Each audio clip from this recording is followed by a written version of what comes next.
Halo semuanya, salam. Oke, hari ini di video ini saya akan membahas dua hal utama. Ada dua hal yang mau saya bahas maksudnya. Hal pertama itu adalah saya akan mengulas ya atau memberikan review atas diskusi satu kemarin, diskusi pekan 2 yang hari Senin. Lalu bagaimana dengan lanjutan diskusinya? Karena kita masih di materi pekan 2 ya hari ini, jadi masih saya lanjutkan. Sebelum saya lanjutkan, saya juga ingin mengucapkan selamat hari Nyepi bagi teman-teman yang merayakan besok hari Nyepi. Hari ini sudah mulai ritualnya mungkin, dan juga selamat Isra Mi'raj untuk teman-teman muslim sekalian. Oke. Sekarang kita lihat dulu diskusi pekan 2 yang kemarin. Saya sudah baca beberapa ya. Ada beberapa hal yang ingin saya highlight di situ. Oke, sebentar ya. Oke, kita lanjutkan. Nah, pekan 2. Forum diskusi pekan 2. Saya perhatikan semua kelompok itu baru sampai pada tahap 3 ya. Nah, jadi tolong hari ini itu sudah masuk di tahap 4 sampai dengan selesai ya. Tahap 4, jadi nanti siapa moderatornya membuat satu folder baru atau add new discussion topic yang kasih saja judul diskusi. Nah, nanti situ diskusi bersama ya. Berdiskusi bersama apa poin-poin penting di situ yang perlu digali, yang perlu didalami dari setiap materi, dari setiap subpokok bahasan. Lalu nanti kesimpulannya apa? Hasil diskusinya nanti dicatat dalam bentuk notula. Itu isinya catatan singkat mengenai jalannya diskusi dan kesimpulan. Ya, lalu kalian nanti buat satu folder baru lagi. Jadi ada 2 folder yang harus dibuat. Yang pertama folder diskusi, yang kedua folder baru yang isinya adalah diskusi mengenai kerangka dan isi PPT. Ingat ya, tugasnya deadline-nya hari Sabtu, PPT-nya. Dan diingat juga karena besok libur, tolong disesuaikan jadwalnya. Kalau memang tidak ada aktivitas mungkin bisa dikerjakan saja ya, supaya kalian bisa cepat selesai. Oke. Itu untuk kegiatan pekan 2 ini. Jadi dilanjutkan nih, buat folder baru. Selain buat folder baru ini, nanti kalian berdiskusi. Jadi apa saja yang perlu didiskusikan, poin-poin pentingnya apa saja dari setiap materi. Kemudian didalami ya, maksudnya didalami bagaimana sih? Dikritisi, dianalisis, ditanya. Kalau ada yang kurang paham atau ada yang berbeda paham, ya menurut kalian ini seharusnya ditambahkan. Mungkin ada yang lain menurutnya tidak perlu ditambahkan. Itu didiskusikan dengan baik, ditambahkan di situ. Sehingga nanti bisa disimpulkan jelas apa-apa saja yang harus masuk ke dalam poin-poin penting tersebut, isu pembelajarannya apa. Kemudian saya minta teman-teman semua berpikir secara praktis. Maksudnya secara praktis apa? Saya paham apa yang teman-teman baca dari buku, dari modul tentang karakter, filsafat, logika, dan etika. Itu sifatnya sangat normatif yang kalian baca, sangat teoritis ya. Nah, coba kalian berpikir praktis. Coba kalian bertanya, untuk apa sih kita belajar ini semua? Untuk apa sih kalian belajar tentang karakter, tentang 9 nilai UI? Tujuannya apa? Apa pentingnya? Urgensinya apa? Kenapa belajar filsafat? Manfaatnya apa filsafat ini? Dan juga mungkin kalian bisa bahas apakah yang kalian pandang tentang filsafat selama ini sama tidak dengan apa yang kalian baca di modul. Logika, begitu juga dengan logika dan juga dengan etika ya. Apalagi logika kan materinya banyak sekali. Sehingga kalian benar-benar paham bagaimana kita menggunakan logika, digunakan untuk apa. Mungkin kalian bisa kasih contoh ya nantinya. Kalian bisa kasih contoh bagaimana kita menggunakan logika untuk kehidupan sehari-hari. Untuk apa? Misalnya, ya nanti kalian pikirkan deh ya. Saya nggak mau kasih contoh jawaban, nanti kalian jadi repot lagi nanti untuk mencari contoh-contoh. Tapi ini sangat bermanfaat, logika dan etika, karakter dan filsafat. Oke, sekarang saya mau lihat diskusinya bagaimana ya. Oke. Mungkin setiap kelompok saya akan lihat 2 diskusi ya. Untuk FG1 ini saya mau lihat yang mendapatkan karakter dulu. Nah, ini LTM-nya.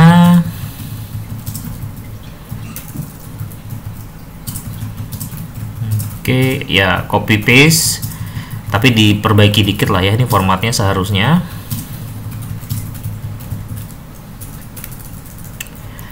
Baik, kekurangannya di format numbering yang salah. Dengan rapi dan mudah dipahami. Kesalahannya penomoran. Singkat, padat, jelas, jadi mudah dimengerti. Ini yang baca apa benar-benar mengerti atau enggak, saya nggak paham juga ya.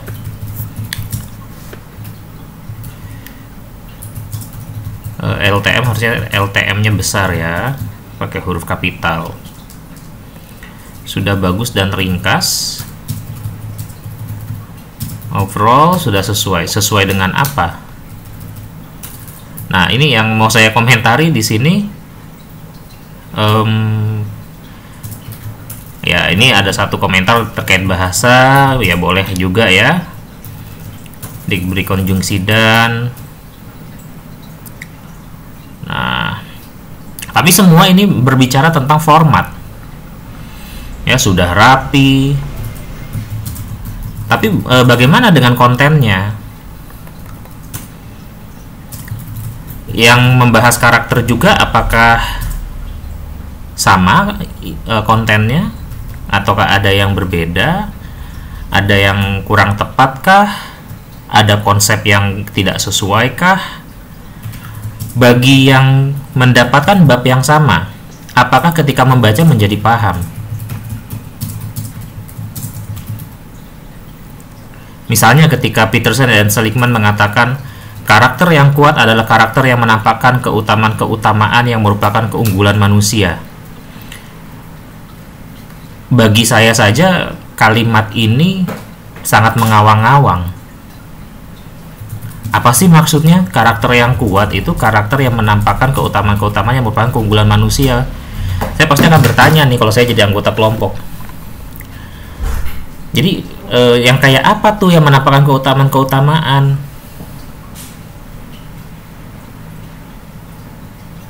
Karakter yang menampakkan keutamaan-keutamaan misalnya bagaimana? 3 level ini maksudnya gimana? Kok ada keutamaan, ada kekuatan, ada tema situasional. Oh, tema situasional itu kebiasaan yang mengarahkan seseorang untuk mewujudkan kekuatan karakter dalam situasi tertentu. Contohnya bagaimana coba? Bagaimana kekuatan karakter menjadi indikator untuk mengenali adanya satu atau lebih keutamaan dalam diri seseorang? Ya, ada banyak yang bisa ditanyakan baru dari satu paragraf ini. Oke.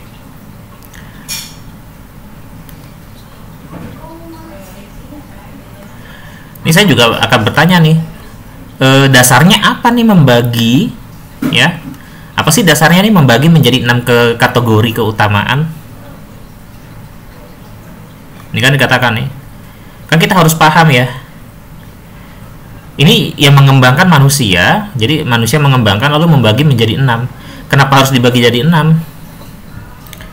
Kenapa dibagi menjadi 6 ini nih? Ada kebijaksanaan dan pengetahuan, kemanusiaan dan cinta, kesatriaan, keadilan, dan lain sebagainya. Saya juga bisa bertanya tentang artinya orang yang bijaksana dan pengetahuan harus punya 5 cakupan ini semua. Apakah seperti itu? Lalu apakah kita harus memiliki kesemuanya? Ataukah kita harus memilih? Jadi ini sebenarnya diturunkan atau bisa kita latih?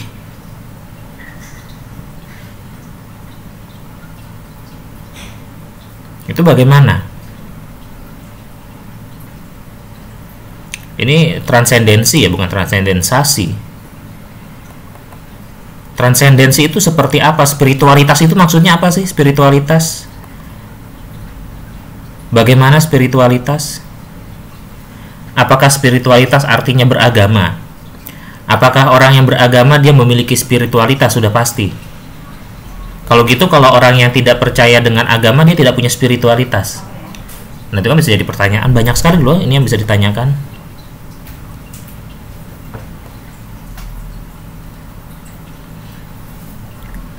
Ya, kenapa sih? Jadi kontennya juga harus dibahas, juga harus didiskusikan. Supaya apa? Itu yang saya sebut atau yang disebut, bukan saya ya yang menyebut, semua para ahli menyebut sebagai pemahaman yang mendalam, bahwa kita paham tuh bukan cuma kulitnya. Paham sampai ke dalam-dalamnya. Kalau paham hanya kulitnya nanti jatuhnya jadi propaganda.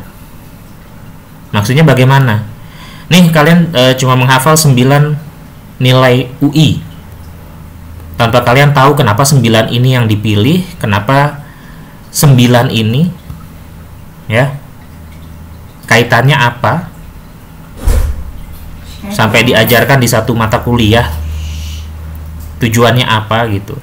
Kalau kalian cuma sekedar menghafal, ya itu nanti jatuhnya jadi propaganda saja tanpa kalian paham kenapa harus ada ini semua. Seperti itu. Ya ini kan juga ada banyak yang bisa kita tanyakan. Kebebasan akademik dan otonomi keilmuan itu seperti apa? Yang bagaimana? Apakah bisa sebebas-bebasnya atau tidak? Nah, seperti itu. Ya, itu baru satu nih. Jadi jangan cuma membahas atau mendiskusikan, ini untuk ke depannya ya. Jangan cuma ya sudah rapi, mudah dipahami, singkat padat jelas, mudah dimengerti, sudah sesuai. Ya, coba digali, ya coba lakukanlah brainstorming supaya kalian bisa paham benar-benar. Oke, saya lanjutkan. Satu lagi ya, itu karakter. Ada karakter lagi? Oke, atau satu aja deh, biar nggak kelamaan ya. Kita lanjut ke FG2. Kelamaan nanti kalau satu FG22 ada 8 FG 16. Waduh. Oke, tadi udah karakter, sekarang kita ke filsafat.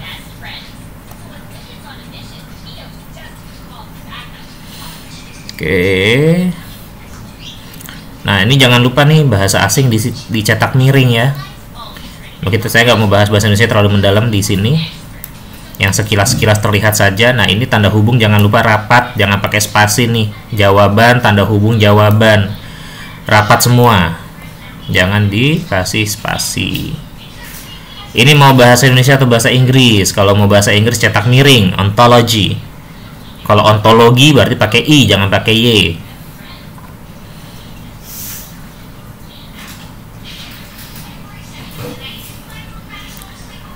Oke, nah kalau ini saya lihat, ini sekedar, ini ya kalau dari sini ya, ini kelihatannya baru sekedar poin-poin saja. Tapi belum berbentuk ringkasan yang terstruktur ya, tapi nggak masalah, itu hal yang berbeda. Oh ya, sebelum itu jangan lupa nih, kalau nggak salah kalian juga bisa memberi rating ya, tolong dikasih rating nih terhadap LTM teman-temannya yang kalian baca ini, tolong dikasih rating di sini. Nanti rating tersebut ya supaya teman-temannya tahu penilaian dari teman-temannya bagaimana ya.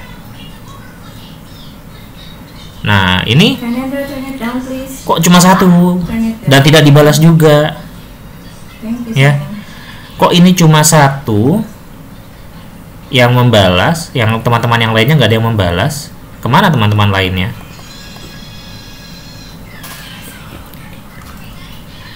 Ya kan ini dia post hari Senin, ini baru ada yang balas hari Selasa. Hanya itu memberi pertanyaan, itu pun pertanyaannya nah nanti tolong lebih terkait ke ininya ya, terkait ke materinya. Ini kan materi tentang filsafat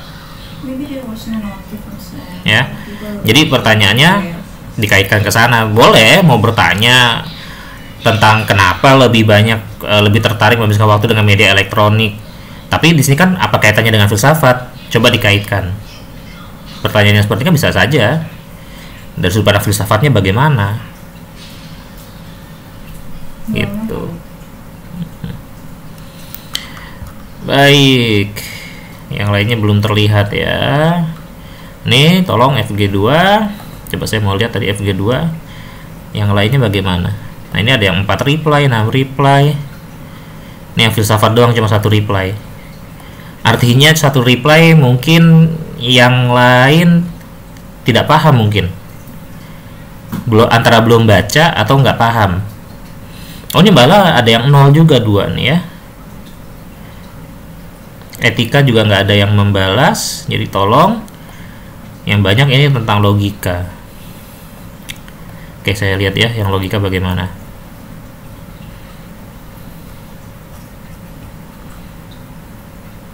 Oke ya. Oh tidak ada bahasan, baik.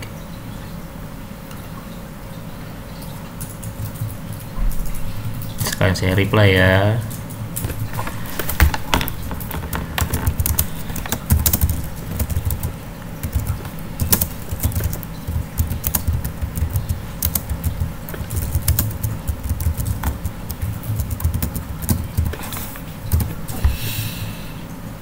Submit. Oke.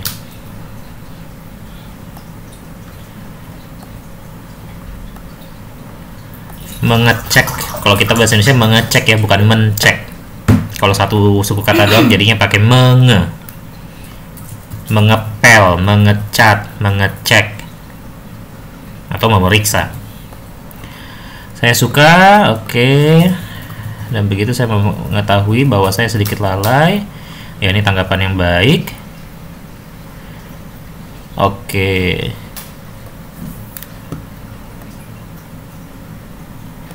Oke, ini bahas dari bahasanya boleh juga. Dibalas lagi ya. Nah, ini ya diskusinya jadi berjalan ya. Jadi tidak hanya satu pertanyaan atau dari temannya doang, tapi dia juga membalas.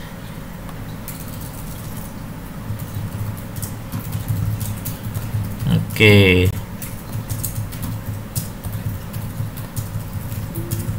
Baik, nah ini menarik nih ya pertanyaannya nih. Secara logika apakah manusia diciptakan dari debu tanah bisa dikatakan benar? Ya, tapi belum dibalas. Coba nih dibalas nih ya, dari logika gimana?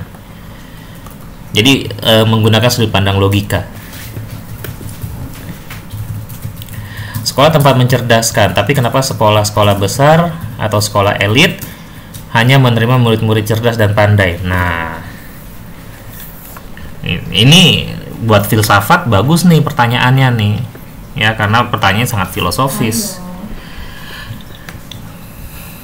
Oke ya, untuk etika juga bagus nih pertanyaan seperti ini, dari sudut pandang etika akan sangat menarik. Kalau sekolah itu untuk mencerdaskan, kenapa sekolah yang favorit, yang bagus, itu hanya menerima yang cerdas dan pandai? Nah, itu kan enak ya dibahas dari etika ya, etis atau tidak. Nah, ini juga ya, bisa dikatakan benar tidak manusia diciptakan dari debu tanah? Nah, ini dari logika bagaimana? Perlu dibahas logika apa yang mau digunakan di sini. Seperti itu. Oke, selanjutnya. Nah, ini menarik ya. Lihat ya, diskusinya sangat hidup sampai ada 11 reply seperti ini. Yang lain coba ya, seperti ini juga nih. Nah, ini ada yang belum dibahas juga, dan jangan lupa kasih rating ya. Tolong dibalas, lalu sama tuh lakukan diskusi yang lainnya. Kemudian kita ke FG3.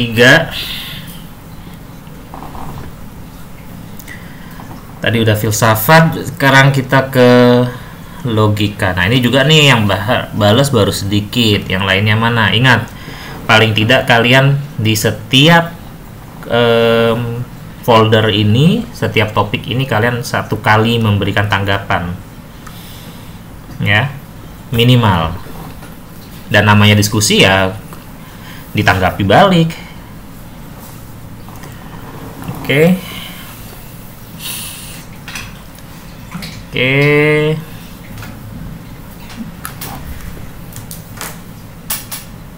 Wah, ini ada video YouTube-nya juga, bisa sambil ditonton ya, bagus ya. Formatnya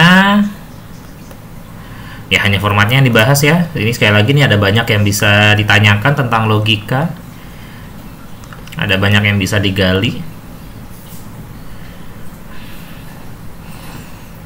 Oke. Nah, ini ada yang logika juga, ada 4 balasan.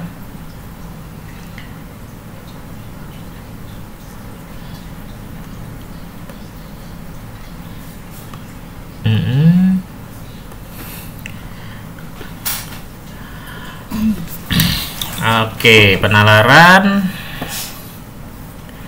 tapi tidak untuk diasah melalui pendidikan. Nah, bagaimana caranya? Oke, ada pertanyaan yang menarik nih.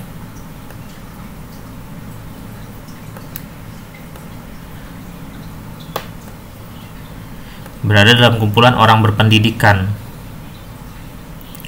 Bagaimana berada dalam kumpulan orang berpendidikan bisa mengasah penalaran? Oh, karena sering berinteraksi dengan yang logikanya baik, maka dia secara langsung melatih ya. Bisa ya, jawabannya tepat menurut saya.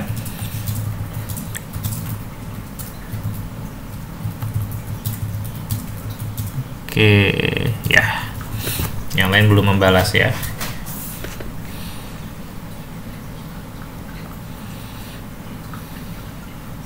FG3, FG4. Kita bisa lihat sekarang. Wah, ini mana yang lain masih 000, baru 1 yang dibalas, yang lainnya masih 0, belum ada balasan ya. Disepakati kapan mau diskusinya sehingga nanti bisa berjalan dengan baik. Oke, izin bertanya.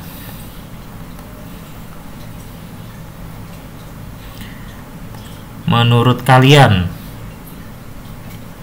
oh jadi ini bertanya ke semuanya ya. Baik, boleh bertanya ke Gilangnya juga nggak masalah ya. Ini jangan lupa setelah koma ada spasi ya. Tapi ini untuk memancing diskusi bagus juga ya. Jadi nggak harus Gilang doang yang menjawab, yang lainnya bisa menjawab seperti ini. Nah, otonomi keilmuan adalah kebebasan dalam menyampaikan pikiran atau pendapat.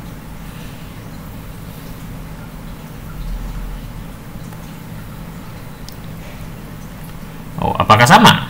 Nah, ini mungkin Gilang bisa kasih tahu nih ya. Sama nggak sih Gilang, otonomi keilmuan dengan kebebasan berpendapat?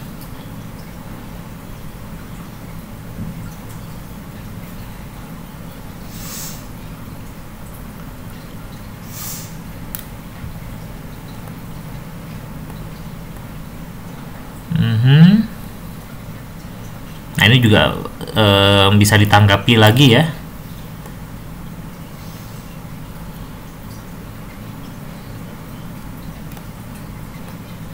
Nah, 9 nilai UI sudah beririsan ternyata. Jadi bagaimana nih? Yang sudah tulis di pertengahan teks hingga narasi akan lebih mudah dipahami jika menjabarkan nilai-nilai yang beririsan tersebut saja. Oke, ya ini masukan yang bagus juga. Bisa ditanggapi juga ya. Oke. Nah, yang lain mana nih? Belum ada balasan ya di FG4. Kita lihat FG5. Nah, ini juga sama FG5, baru ada satu balasan di sini saja, coming doang yang membalas. Yang lain juga belum ada. Itu coba bisa dilihat. Saya mau lihat yang etika dulu di FG5. Sudah baik, sudah dirangkum. Nah, ini ada saran juga. Ya, oke ya, dari format ya. Tapi dari konten belum ada nih. Mungkin yang lain bisa diskusikan tentang kontennya. Jangan cuma formatnya doang. Udah pakai doang lagi. Lebay ya itu ya, hiperbola.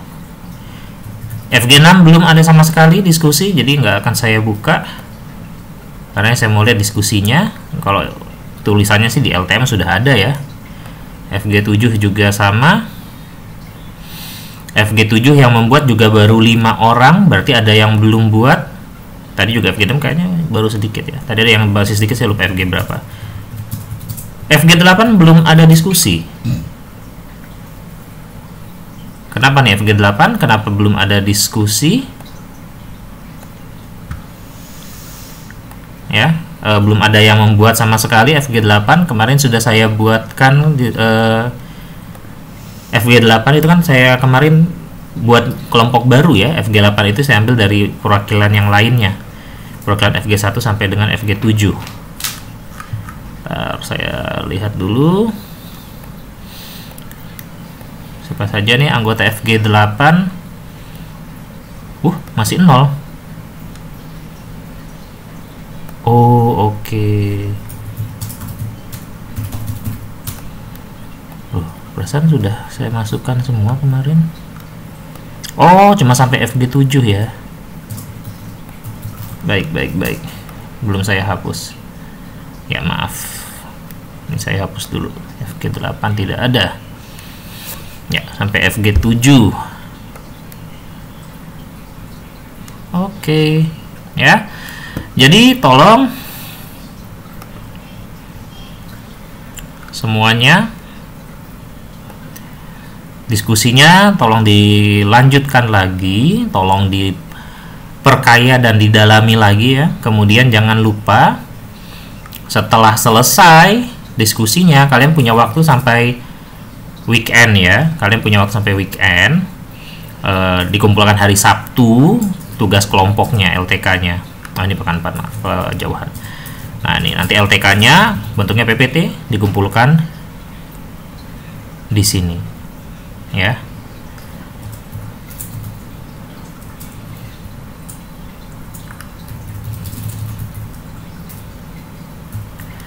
Jangan lupa.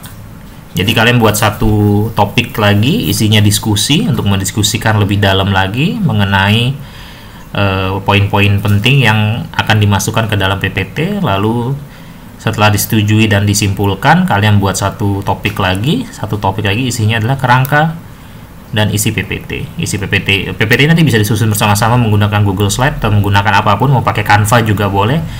Saya bebaskan ya, menggunakan apapun, yang penting nanti bisa dikumpulkan. Dan dikumpulkannya ya dalam format PPT atau PDF.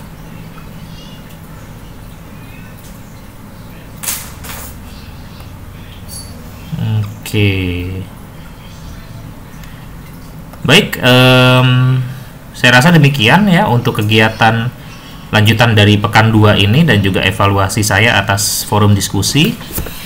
Jadi kalau saya simpulkan, tadi saya lihat kebanyakan diskusinya masih terfokus pada format tapi belum masuk ke dalam konten. Coba gali ke dalam konten supaya kalian benar-benar paham. Ya, benar-benar mengerti tentang topik-topik yang dibahas, dan kalau bisa sampai bisa menerapkan, ya, sampai bisa menerapkan bagaimana menerapkan etika, bagaimana menerapkan filsafat. Nah, itu tolong dibahas lagi ya, digali lagi, didalami lagi, ditanyakan di diskusi-diskusi yang ada di sini dan dijawab. Saya juga nanti akan ikut mengomentari ya, dan kalau ada yang salah ya akan saya luruskan. Seperti tadi itu, otonomi keilmuan apakah sama dengan kebebasan berpendapat? Nah, saya tidak akan memberi jawabannya langsung, tapi saya serahkan kepada yang membahas tentang karakter untuk menjelaskan dulu, mencari tahu dulu ya, dan gunakanlah apa yang ada. Jadi ada pertanyaan seperti itu, nanti untuk menjawab ya bisa aja sambil googling. Saya googling, kalian cari tahu apa itu otonomi keilmuan.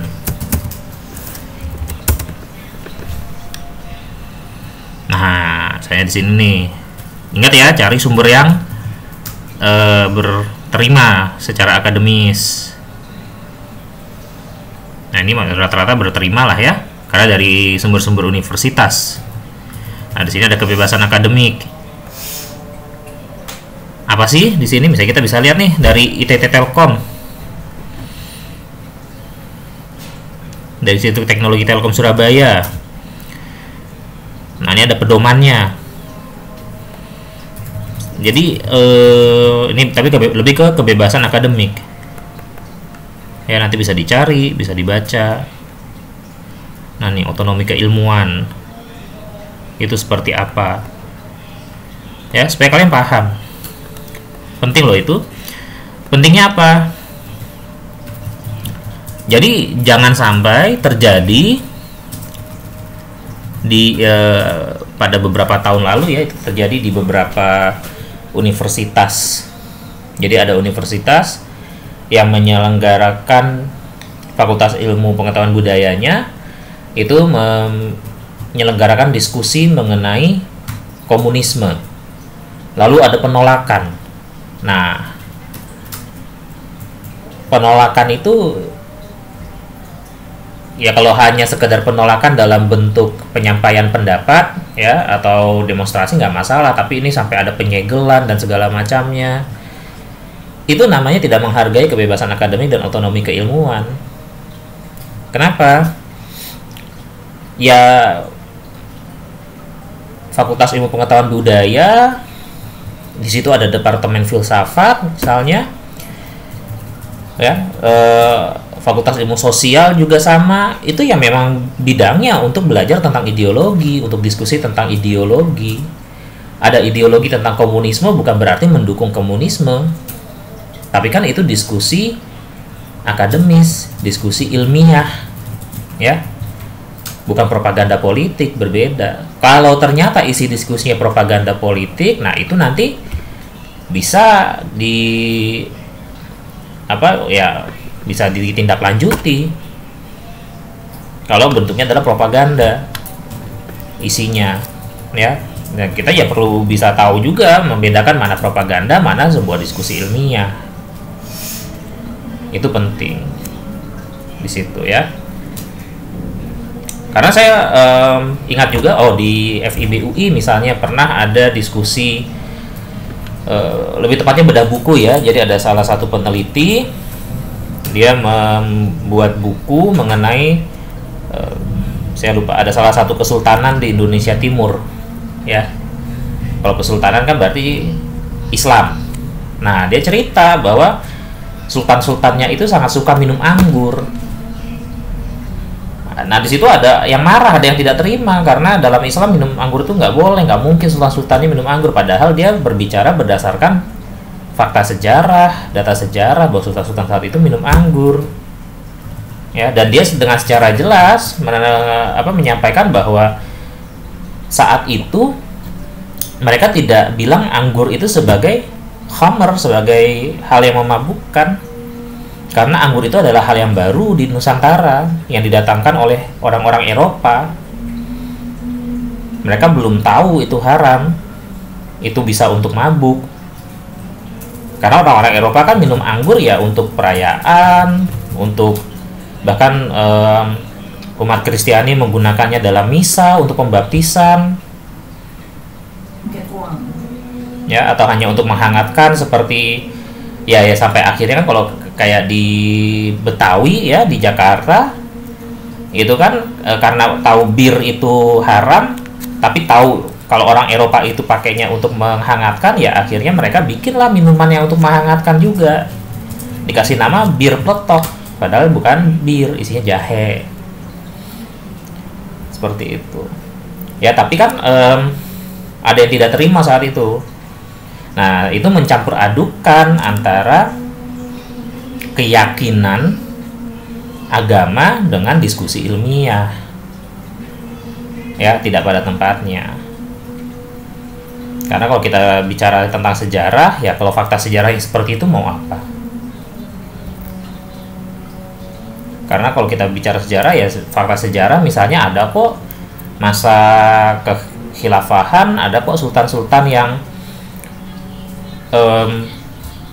dia punya selir tapi laki-laki selirnya, artinya kan dia melakukan hubungan seksual sesama jenis. Itu ada dalam fakta, itu tercatat ya. Nah, ketika kita berbicara seperti itu, kita nggak berbicara agama. Kita berbicara faktanya seperti itu.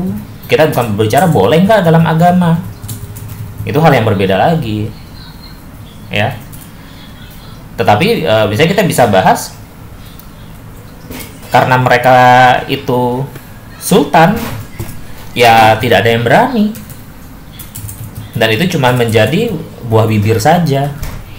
Ya, jadi pembicaraan saja walaupun ada bukti-bukti otentiknya. Kalian kalau cari itu bahkan ada buku-buku pada masa itu yang dituliskan, ya, termasuk juga ada karya seni yang menggambarkan hubungan seksual sesama jenis pada era tersebut.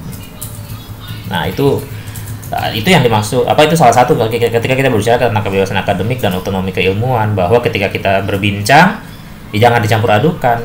Ini otonomi keilmuannya, dia di bidang itu, dia punya data terkait itu, ya disajikan, tidak boleh diintervensi.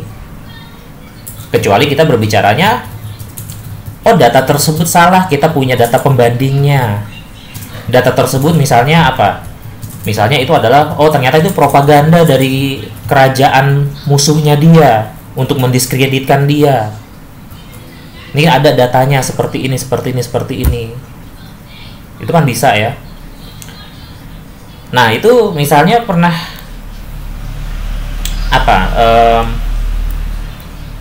pernah terjadi misalnya pernah ada yang membahas tentang mistisisme masyarakat Jawa, ya kan percaya mistis seperti ini seperti itu, ada hitungannya. Nah, waktu itu saya pernah melihat sebuah diskusi yang ada seorang peneliti lain yang bilang sebenarnya ya benar ada mistisisme di situ, tapi tidak semua hitungan itu ternyata mistis. Ternyata pernah di satu era demi kepentingan penjajahan Belanda itu para sultan ini mereka disuruh mengeluarkan hitungan sendiri untuk menggeser masa tanam dan juga masa panen, supaya masa tanam dan masa panennya itu sesuai dengan keinginan penjajah, supaya hasil panennya lebih sesuai dengan kemauan mereka. Jadi hitungannya itu disuruh ubah. Ya, itu kan, nah itu ada fakta sejarah yang baru ternyata. Itu kan, nah kita berbicara tentang otonomi keilmuan dan kebebasan akademik. Di situ ya, nanti coba dicari lagi, digali lagi. Sekian deh dari saya, tidak usah terlalu panjang ya. Terima kasih semuanya. Silakan melanjutkan diskusi. Salam dari saya dan sekali lagi selamat Isra Mi'raj ya. Selamat hari Isra Mi'raj dan juga selamat merayakan hari suci Nyepi bagi yang merayakan. Terima kasih. Salam.